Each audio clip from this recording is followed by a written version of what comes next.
Olá pessoal, sejam todos bem-vindos. Hoje, domingão, dia 22 de outubro, a gente está aqui no início de noite para poder entregar para vocês sobre a movimentação do fluxo estrangeiro no nosso mercado. Antes de mais nada, eu gostaria de fazer um agradecimento ao Daniel Nigri, do canal Dica de Hoje do YouTube. Pessoal, eles fizeram lá uma menção para o nosso canal em relação ao investidor estrangeiro e a gente fica muito envaidecido que mais pessoas físicas poderão ficar ligadas nessa movimentação e pressão de preços que eles fazem no nosso mercado. Então, vai aí também o recado, canal Dica de Hoje do YouTube, Daniel Nigri. Se você tiver também essa visão fundamentalista, lá tem muito conteúdo de qualidade para que você fique bem informado com relação a essa abordagem no mercado financeiro. Então, mais uma vez, obrigado aí, Daniel, e vamos comentar em relação a esses inscritos, inclusive os novos que estão chegando aí para o nosso canal. Pessoal, a gente trata do fluxo estrangeiro por duas frentes. Fluxo oficial divulgado pelo próprio site da Bolsa e também fluxo por parte das corretoras estrangeiras que atuam no nosso mercado.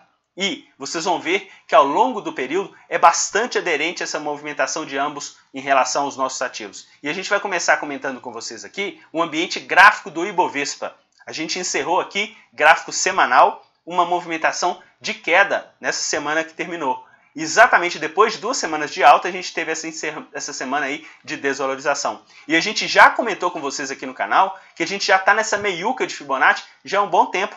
E a ponto de briga, pessoal, geralmente entre essas retrações 038 e 618, 0382 e 618, melhor dizendo, a gente sempre tem uma região de briga. A gente teve essa região de briga aqui em relação a essa movimentação no final do ano passado, a gente teve essa região de movimentação praticamente na metade desse ano e agora a gente tem aí uma nova movimentação de muita briga. A gente já tocou na parte de baixo, a gente já tocou na parte de cima nessa movimentação dessa meiuca que a gente até coloriu aqui de uma cor diferente para vocês que acompanham o nosso conteúdo. E essa semana foi uma semana corretiva, ela foi impulsionada como, pessoal? Por parte das corretoras estrangeiras que a gente consegue acompanhar com uma movimentação muito mais acelerada. Olha aqui que eles fizeram no nosso mercado. Mercado à vista, vendas de 2 bilhões de reais. Mercado futuro, eles andaram com muita briga nesses 3 dias de contrato novo, já que a gente está considerando aqui o contrato Z de Zorro do Ibovespa. Eles encerraram a semana com praticamente 300 milhões de reais de ponta compradora. E dá uma olhada aqui, pessoal, na moeda americana.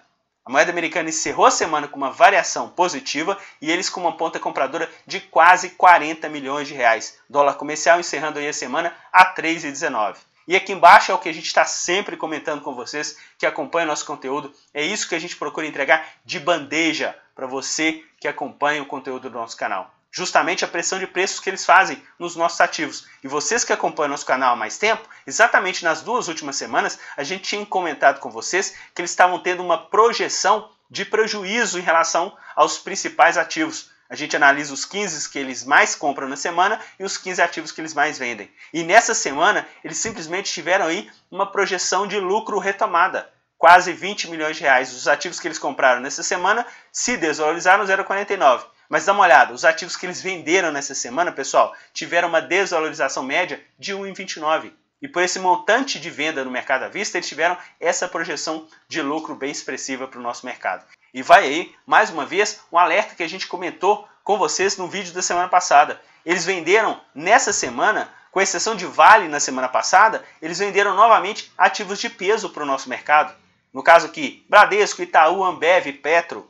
Exatamente são os ativos que têm aí muito peso na carteira do Ibovespa. Na semana passada o ambiente ficou comprador em Vale, muito em função do último pregão da semana, onde que o ativo teve uma variação positiva muito forte e eles também com o ambiente comprador, fechando a semana com o ambiente comprador no fluxo semanal. Já nessa semana eles simplesmente tiveram uma movimentação muito forte de venda no ativo. E o ativo encerrou a semana aí bem próximo da estabilidade, ainda com uma alta de 0,12 em relação à companhia. Vale lembrar que Vale agora, também depois da Assembleia, já divulgou que vai migrar para o novo mercado e todas as ações ainda restantes de preferenciais vão ser extintas aí para o nosso mercado. Bom, pessoal, em relação ao destaque de ponta vendedora na semana, a gente teve aqui as ações da Embraer.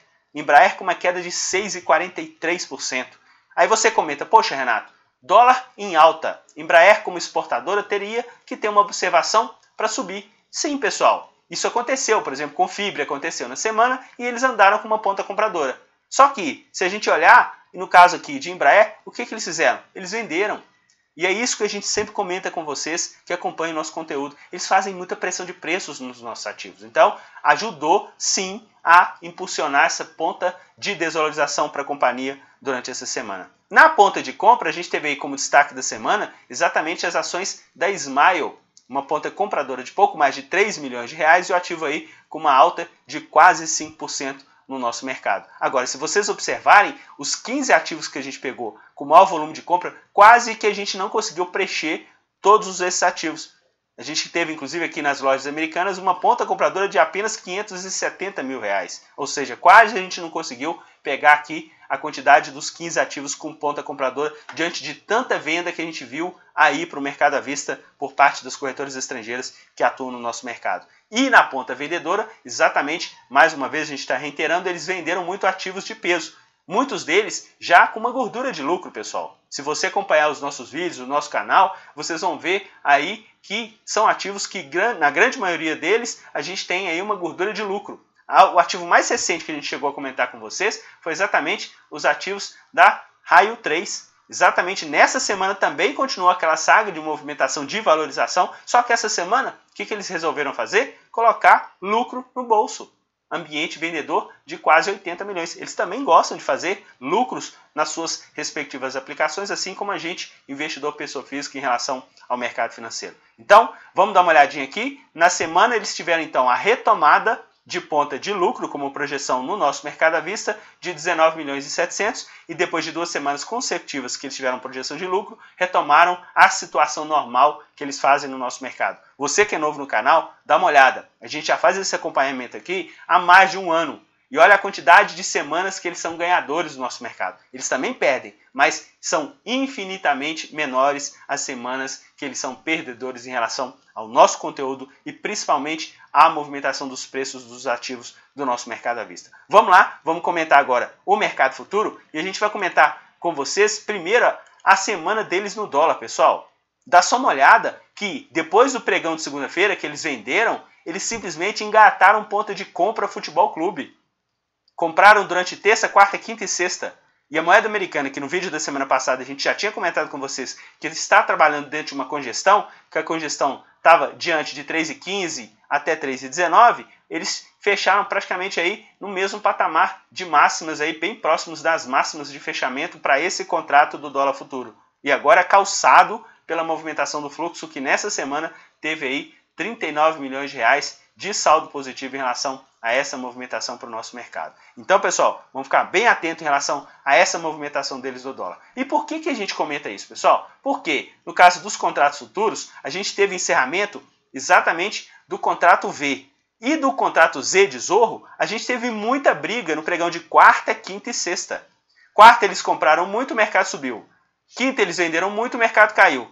E no pregão de sexta-feira, ou seja, de 2 dias atrás, eles compraram muito. E o mercado estava subindo. Até o fechamento horário de 4 da tarde, a gente estava subindo. E simplesmente nas 2 últimas horas do dia, a gente teve uma correção dos preços e eles não tiveram como cancelar essa ponta compradora. Tanto é que eles terminaram um dia em 266 milhões de reais em compras. Eles não vão conseguir, pessoal, tirar uma ponta compradora no mesmo pregão nesse patamar. Se eles fossem zerar na sexta-feira esses 266 milhões, eles iam fazer com que o mercado caísse muito mais do que essa movimentação que a gente teve no final do dia. Então vamos ficar bem atentos, porque isso a gente acompanhar no pregão intradiário está sendo muito show e as pessoas que realmente têm esse acesso estão vendo aí o poder do fluxo estrangeiro no nosso mercado. Então vamos aproveitar, vou comentar com vocês aqui do contrato que a gente se encerrou, que foi o V. No caso do contrato V, eles tiveram uma ponta vendedora no final de 600 milhões de reais. E, dá uma olhada, pessoal, no início do contrato eles estavam com muita posição de hedge. E o que a gente quer dizer com isso, pessoal? No início do contrato, eles estavam fazendo uma situação de hedge. O mercado estava subindo e eles estavam vendendo. Venderam até o pregão do dia 8 de setembro, ou seja, praticamente um mês de duração do contrato, eles estavam fazendo aí uma posição de hedge. Depois que eles atingiram 1 bi e 100, eles começaram a recomprar, ajudou na valorização do mercado. Depois eles começaram a vender de novo e ajudou na correção do mercado. E no final do contrato eles começaram a recomprar de novo, ajudando nessa movimentação de valorização para o mercado. Por isso que a gente fala, isso é um belo termômetro para a gente que tem a oportunidade de acompanhar essa evolução por parte das corretoras estrangeiras que a gente acompanha. Inclusive, pessoal, isso vai contrastar com um gráfico novo que a gente vai publicar aqui com vocês no canal. Exatamente a movimentação dos contratos em aberto para o Ibovespa Futuro. A gente tem aqui um gráfico desde o ano de 2008, pessoal. Janeiro de 2008. Então, praticamente aí quase 10 anos que a gente vai ter esse acompanhamento do saldo em aberto dos contratos futuros do Ibovespa. E se vocês observarem, antes de 2008 a gente teve aí uma queda, certo? Antes da crise do subprime, antes daquela crise que a gente fez uma máxima lá na região de 74 mil pontos, ou seja, 73.920 em maio de 2008, eles estavam vendedores e eles estavam diminuindo venda e o mercado subiu, deu aquela última subida diante daquela possibilidade do crash. E quando a gente teve o crash, eles tiveram também uma ponta vendedora. Só que é interessante a gente observar que essa ponta vendedora, ela não teve como base aquele fundo que a gente teve lá no início de 2008, quando eles estavam com uma ponta vendedora e o nosso mercado também teve uma correção. Isso ao longo do tempo vocês vão perceber que até mesmo antes da gente fazer a recuperação do mercado em 2009, eles já estavam diminuindo essa ponta vendedora. Então a gente tem muita característica no mercado futuro de antecipação de movimento. Exatamente quando o mercado, antes de começar a recuperação ou simplesmente de estender a alta, eles já começam a vender. Então isso aconteceu, pessoal, exatamente nesse ponto aqui, finalzinho de 2009, onde que eles pararam de comprar índice futuro como posição em aberto e o mercado ainda estava subindo. Isso aconteceu também aqui, se a gente verificar, no início de 2010. Eles pararam de fazer um pico comprador de saldo e o mercado ainda tinha continuado a subir. E depois disso o mercado veio a descer. E isso sempre acontece na grande maioria das vezes. Isso também aconteceu aqui exatamente em 2013. A gente viu que eles pararam de vender como posições em aberta praticamente aí em maio de 2013. E o mercado ainda não tinha caído tudo que tinha caído até em relação à movimentação de julho de 2013. Então eles anteciparam, antes disso, eles já estavam recomprando, ou seja, eles costumam antecipar as movimentações do mercado futuro. Isso recentemente também aconteceu. Depois que a gente teve esse último fundo no nosso mercado, exatamente lá de janeiro de 2016, então antes disso, pessoal, o que eles estavam fazendo quando o mercado nosso estava caindo, o mercado à vista? Eles estavam comprando o futuro com muita ênfase. E antes do mercado iniciar a recuperação, eles atingiram praticamente o pico de compras. E quando o mercado começou a se recuperar, eles já estavam colocando o quê? Lucro no bolso. Por quê? Porque eles conseguem fazer um médio de contrato em aberto enquanto o mercado está caindo. E quando o mercado começa a se recuperar, eles vão colocando aí lucro no bolso em relação a essas posições. Isso também aconteceu exatamente quando a gente teve uma correção aqui, exatamente, praticamente no final de julho, que a gente teve aí essa movimentação corretiva para o nosso mercado. A gente teve aqui praticamente no final de junho, exatamente com a movimentação bem compradora por parte deles. Inclusive, tem gente aí que fala, poxa, eu nunca vi o investidor estrangeiro tão vendido quanto agora. Pessoal, eles já tiveram muito mais vendidos exatamente lá em abril de 2013. Se a gente verificar aqui, eles já chegaram a ter 165 mil contratos em aberto de posição vendedora como saldo de fluxo oficial no mercado futuro. E diante daquela movimentação de queda para o nosso mercado, que a gente viu lá no final de junho, eles também atingiram um pico de compra. Ou seja, anteciparam o movimento e quando o mercado se recuperou, o que eles aproveitaram para fazer? Para vender, pessoal.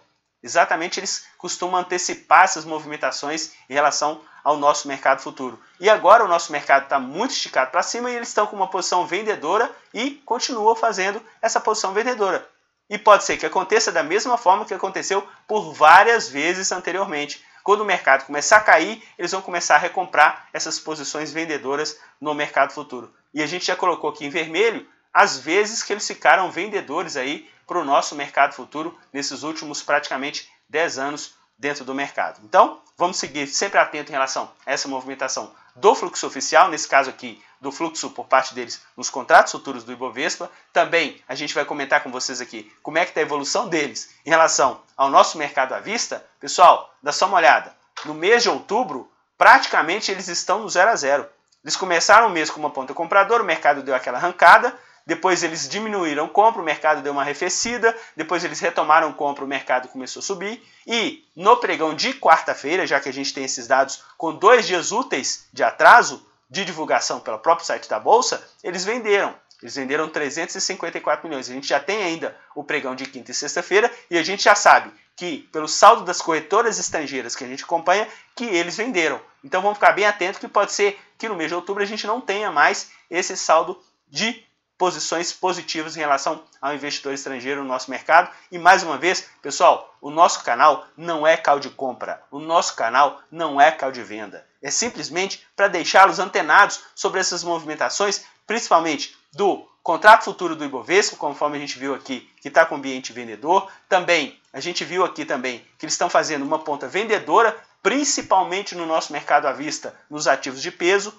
Então, estão aproveitando para poder colocar, na grande maioria das vezes, lucro no bolso, já que eles tiveram uma ponta compradora bem pujante. E para terminar o nosso vídeo de hoje, a gente vai comentar com vocês exatamente isso daqui. Isso a gente já vem comentando com vocês já há algum tempo. A gente teve aí praticamente um ano, de julho de 2016 até julho de 2017, um ambiente de muito mais barras verdes, já que a gente acumula o saldo tanto do mercado à vista, também do mercado futuro. A gente soma os dois por parte das corretoras estrangeiras. Pessoal, e a taxa de acerto deles é muito grande, certo? E nos últimos 3, 4 meses, eles não estão tendo muito esse movimento, muito em função de vendas no mercado futuro, conforme a gente viu aí em relação a essa movimentação do contrato que se passou, e agora para esse contrato novo a gente viu os 3 dias de muita briga em relação a essa movimentação por parte deles no nosso mercado. Então, vamos ficar bem atento, a gente está com esse saldo negativo aí de curto prazo, e também, se a gente desmembrar, nessa semana o volume vendedor por parte deles no mercado à vista foi o maior que a gente chegou a ver exatamente desde o início do acompanhamento que a gente está tendo aqui com vocês no canal em julho de 2016. Então, vamos ficar bem atento em relação à movimentação deles no nosso mercado